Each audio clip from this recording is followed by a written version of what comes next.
Buongiorno, welcome to another episode of Regional Italian Cuisine. Of course, my name is Caterina Borsato, and on this program, we're going to be discussing and meeting a very clever man, a wonderful entrepreneur, and it's all about coffee. If there is one thing, I guess, that is quintessentially Italian, you've got to say it's coffee. It's coffee and biscotti. And you know, this is something that Italians have been doing all their lives. It's something that brings us back to, I guess, those early migrants when their, I guess, playtime was around coffee and that whole thing about bringing it back to the homeland. So on this program, we're going to be meeting the wonderful Phil Di Bella. He is the founder of Di Bella Coffee. He's got a great story to tell us, not just about how he started, but where he sees the future. His name is going to be up there in lights with some of the wonderful past coffee roasters that have been, I guess, well known in this country. You know, the grinders, the Genovese, there's a whole range of them. But I guess Phil is about the new generation. So let's go and have a chat to him. A lot of viewers, let me welcome the beautiful Filippo Di Bella. Thank you for coming. Thank you for joining us on the show. Thank you for having me. It's such a pleasure to have you here. Oh, thank you. Because you've become a pretty big name. You've rattled a few feathers, I think, haven't you? Yeah, I think it's in my style to ruffle a few feathers. I know. Let's just to tell our wonderful TV audience a little bit about you, because you are a man of, or born in Australia, Correct. From Sicilian heritage. That's right, son of migrants. Yeah, mum and dad came out in the 40s. In the 40s, so that sort of second wave, really, like my parents. And of course, you were born into a family that I guess was quintessentially Italian. Yeah. Is that right? Correct. So you did all things Italian. I think in our earlier discussions, you said to me, I said, well, how did you fall in love with coffee? And what did you say to me? Oh, look, it was a beverage that I was brought up on. You know, we had visitors at least 3-4 times a week coming over, and the first thing that goes on the table is coffee and biscotti and all great things like that. You don't get an athlete's body like this, you know, by not eating and drinking well. So, I'm not even going to answer that. I'm just going to go there. I'd be happy if I had that size body. I'd be doing all right. Yeah. But okay, so importantly, so in your early part of your career, you obviously did some tertiary education, because you can't just start in coffee without having something behind you. And you did a commerce degree? I did. I didn't know whether I wanted to be a solicitor or an accountant, and they told me I had too much personality for an accountant, but I won't hold that against the great number crunchers. And so I did commerce at university. I got a taste of everything. I got a taste of politics, economics, marketing, and I fell in love with marketing. I fell in love with marketing, retailing, and human resources, and it's served me well over the years, you know, starting my own business and going out and doing my own thing after I worked full-time for another place. It's been a good asset having a marketing degree behind me. Oh, that's the big thing about business these days. It's not enough just to love something. There's got to be some substance. Now, of course, whilst you were going through university, you were working at your brother's shop. And of course, in your brother's shop, there was a fantastic little machine made by Gadja. There was, and Achilles Gadja in 1945 was synonymous of building the first you know, modern day coffee machine as we know it, with a pump. Yeah. And at 15, I worked for my brother's pizza shop.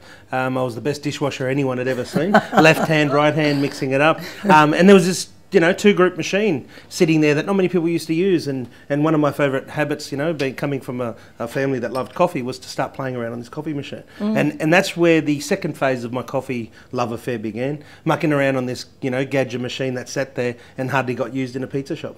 I think we should tell our viewers at home, of course, the one thing that perhaps people get very confused is the word espresso, because we know that at home Italians or the migrants would have had stovetop coffee percolators, which work on the evaporation method. But tell us about the espresso machine as we know it on a commercial basis. Yeah, so the espresso machine obviously is, takes water and it pushes it through by pressure. So it pushes water through coffee out of filter baskets into a cup. I mean, the process normally takes between 28 and 35 seconds. It's anywhere from 7 grams to, we say, 10 grams. Some people run it over 24, 26 grams. Right. And what you're starting to see is this evolution that coffee's personal. Yeah. But the format of espresso is taking a coffee machine, heating, it naturally heats the water up, and then it pushes it through filter baskets to end up with a liquid down the bottom. Whereas the stovetop works through evaporation of boiling up. And you don't get a crema with a cafetiera, because the espresso machine gives us a beautiful, which is really the oils from the coffee that sit on top of the... That's where the flavour is. Yeah. And in a stovetop you don't get it because it's burning as such the coffee. So at 97 degrees water starts to boil and it evaporates, and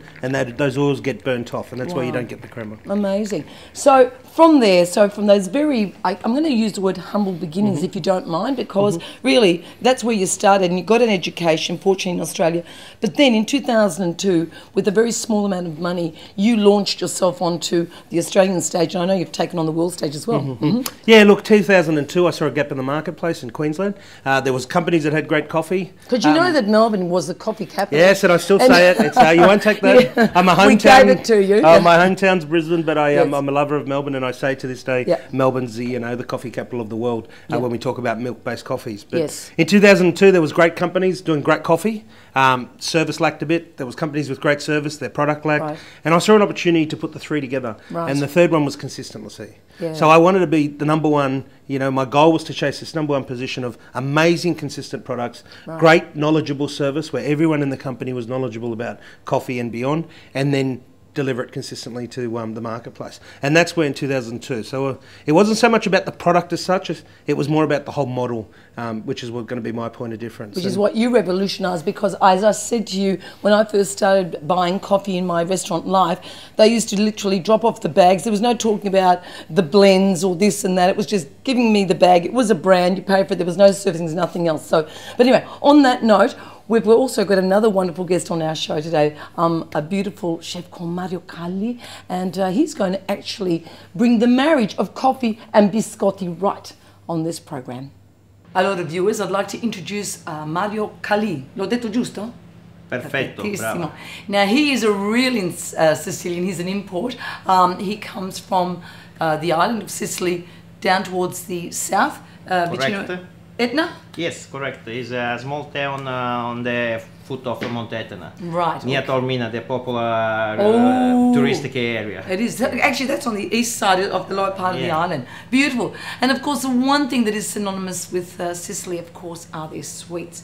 Now, on this program, we're going to go through some of the wonderful products that Mario is bringing to us right here in Australia. So they are I guess the products that he grew up with, but he's going to show us a couple of shortcuts along the way. Now, the first recipe we're going to do is the pasta di mandorla. Correct. Is that right?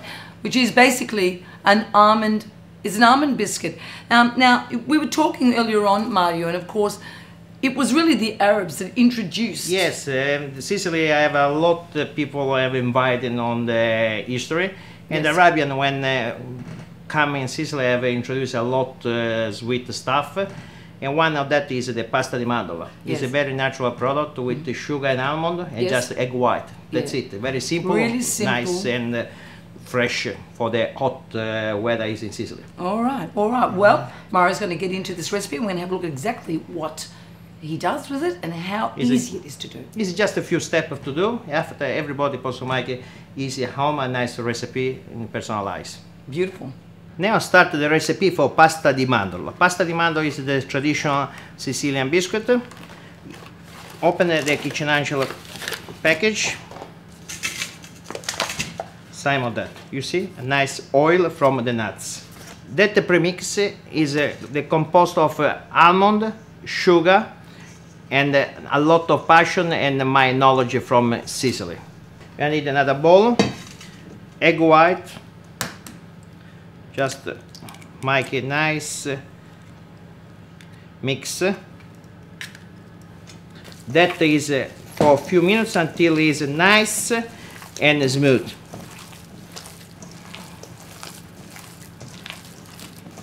Imagine you do some pasta.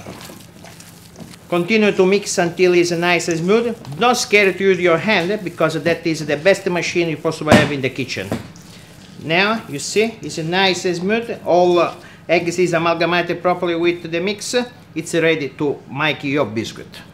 Now, the compost is ready. You start to shape your biscuit. You show your ice and sugar parts of the seed for make very fine.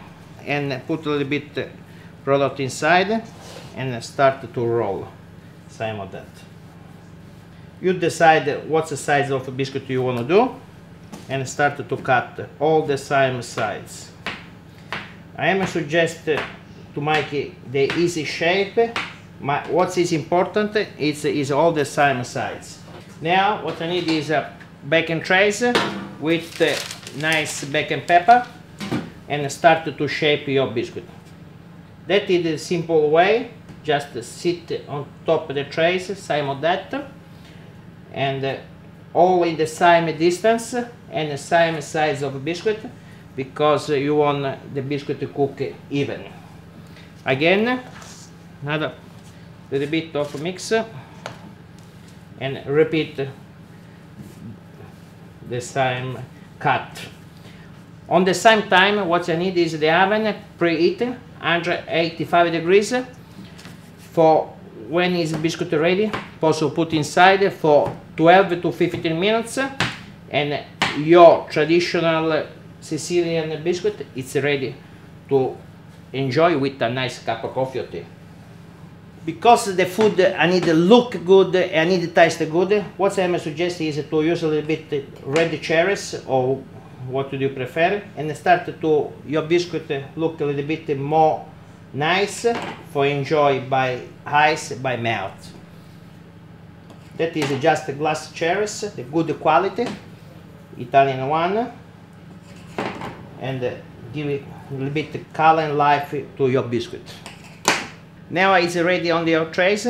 It's ready to go in the oven for 12 to 15 minutes, 185 degrees, and after you possibly enjoy your dessert. Oh, beautiful! It's amazing biscuit. Ready to go in your plate and enjoy with your friend. I am enjoying with my friend Philip and Caterina.